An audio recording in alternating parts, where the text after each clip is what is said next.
Pijemy właśnie taką fajną kawę gambijską, która jest przelewana z kubka do kubka w takiej oto budce. I kawa jest taka w małym kubeczku, kosztuje tylko 5 dalasji, ale jest bardzo, bardzo słodka i bardzo nam smakuje, także miłego.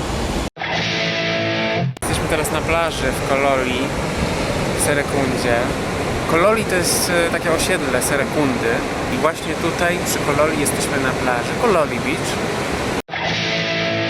Dobra, jesteśmy już w Parku Narodowym Abuko, gdzie możemy zobaczyć między innymi hieny i inne dzikie zwierzęta.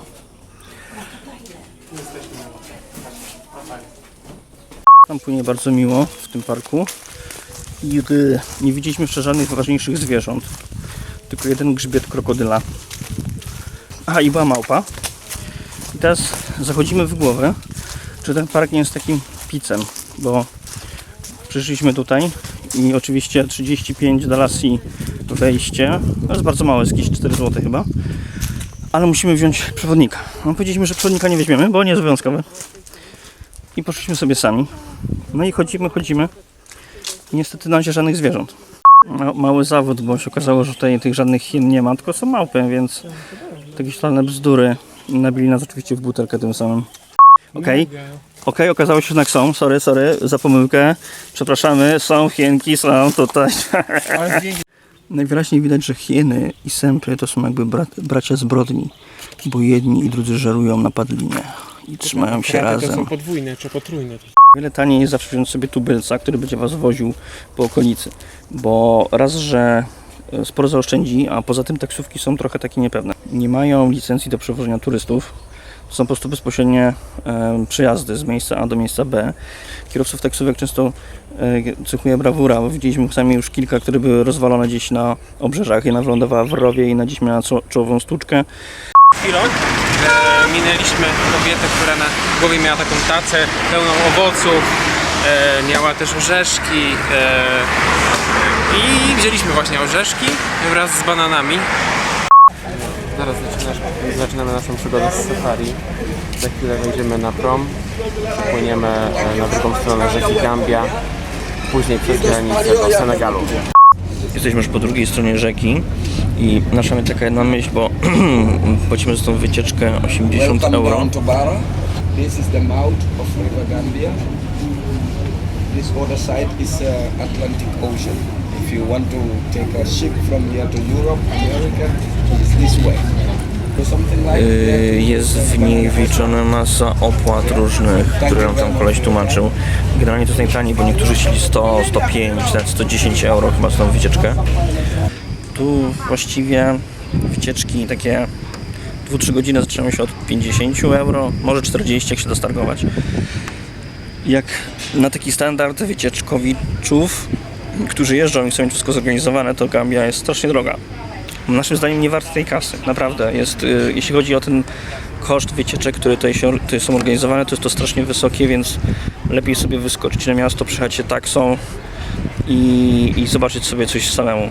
Odległości niektóre między atrakcjami są dość duże, natomiast drogi są zakorkowane i tylko główne ulice są asfaltowe. Te takie mniejsze, osiedlowe, zapomnijcie, to jest po prostu tylko ubita gleba. W związku z tym oni jeżdżą asfaltowymi. No to jest jakieś 15-20 km, zależy tym, gdzie się pojedzie. To powinno trwać góra, no ile się jedzie w Polsce? 15 minut, tu jechaliśmy godzinę. Ciężkie jest życie wilkołaka w Gambii. Potwierdzam. Potwierasz, gdzie nie pójdę. Jeśliśmy czasem w czwórkę, wszyscy zawsze do mnie walą. I mają dla mnie super ofertę wycieczki, coś chcą sprzedać, good price, wszystko. I ja zawsze muszę z nimi gadać. Ale to jest bardzo ciekawe, bo w Turcji jak byliśmy, to też cię mieli za Turka. Tak. A w Jordanii mieli mnie za Araba. A tu mają mnie za Gambijczyka. Tym razem chciałem coś powiedzieć o wycieczkach. Trochę się nagadam. Mamy 3 rodzaje form podróży, które my sobie tam pogrupowaliśmy. Są oczywiście firmy lokalne, które ludzie prowadzą biznes i oni się zajmują wycieczkami masowymi. No tam są ceny dość wysokie. Taka lokalna wycieczka może kosztować 40-50 euro, a jednodniowe od 80 do 120. Zdecydowaliśmy się na jedną taką. Pojechaliśmy na safari do Senegalu i było spoko. Z tym, że udało nam się wytargować lepszą cenę, bo te ceny tej wycieczki też wahały się od 80 euro do 105. Powiedz coś. Widziałeś dużo zwierzątek? Za mało, jeszcze mam niedosyt. Muszę zobaczyć więcej żyraf, antylop. I to jest wszystko spoko, bo idziecie sobie, zajmują się wami jak cielaczkami, prowadzą od bramki do bramki, nie musicie nic zrobić. Drugi typ to są tacy lokalni przewodnicy, bo osoby prywatne mogą zrobić taką licencję turystycznego przewodnika. I oni mają zawsze identyfikatory, ważne jest, żeby zapytać go o taki identyfikator. On was zabierze wszędzie. Czasem żądają sobie tyle, co specjalizowane firmy. No, trzeba się targować, tą cenę trzeba zbijać. I warto ich brać na takie krótsze wycieczki. Na przykład chcecie zwiedzić okolice albo zwiedzić Banjul. No to warto ich zabrać, bo zaprowadzą was wszędzie, wszystko pokażą, załatwią bilety i tak dalej. Trzeci typ to są tacy mieszkańcy lokalni, którzy sami urządzają wycieczki na własną rękę.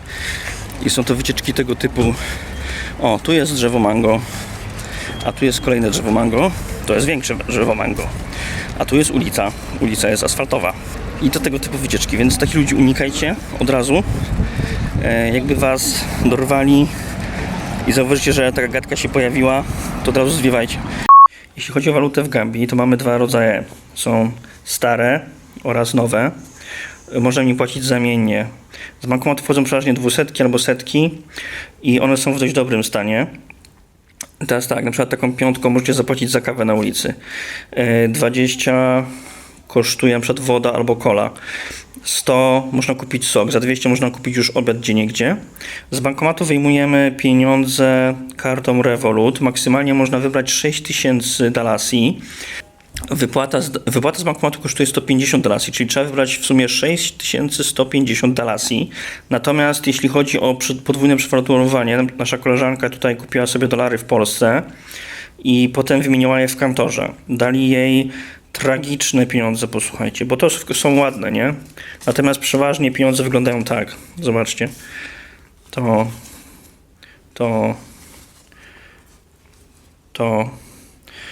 To są normalnie pieniądze, które można dostać na przykład w kantorze. Podwójnie przewalutowując kasę, czyli na dolary, a potem z dolarów na dalasji, zapłaciła za 100 dalasji 8 zł 60 groszy. A my zapłaciliśmy za 100 dalasji 7 zł 54 grosze. Czyli zapłaciliśmy złotówkę mniej przy płacie kartą Revolut. Naprawdę opłaca się. Jeśli chodzi o bankomaty, macie je tutaj prawie na każdym kroku. Jeszcze jedna ważna rzecz. Jak będziecie na lotnisku, to musicie pamiętać, żeby brać swój bagaż i samemu nosić.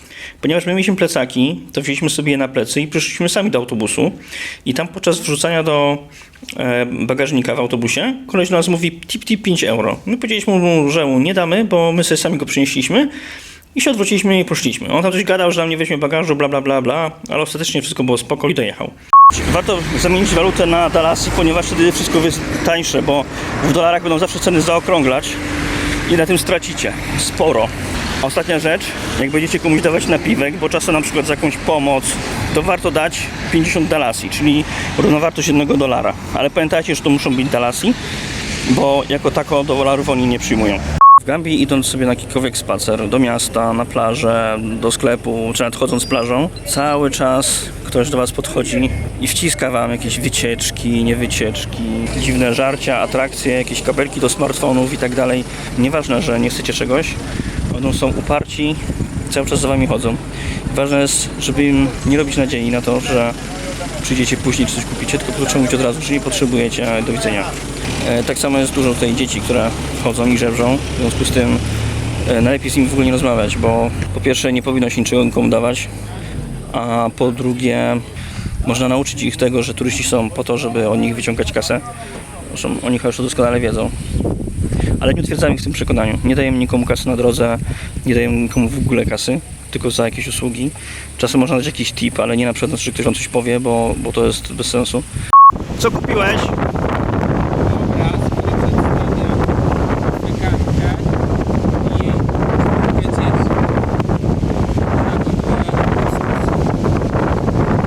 Jeszcze przypomniała nam się taka jedna rzecz odnośnie niepełnosprawnych. W tym kraju uważa się niepełnosprawność taką nobilitację. Nie spodziewaliśmy się tego w tym kraju akurat. Jest to pewnego rodzaju ciekawa rzecz, nie? Że... Słońce Sebastiana przygrzało tak mocno, że już 5-10 razy gada to samo. Ale nagrywam jedną rzecz kilka razy, żeby potem wybrać te lepsze ujęcia. Dobra, Wojtek kręci już zachód słońca. Mamy jeszcze tylko jeden dzień, jutro i wracamy do Polski. Zasubskrybujcie kanał, włączcie dzwonek, aby nie przegapić żadnego nowego filmu. Do zobaczenia.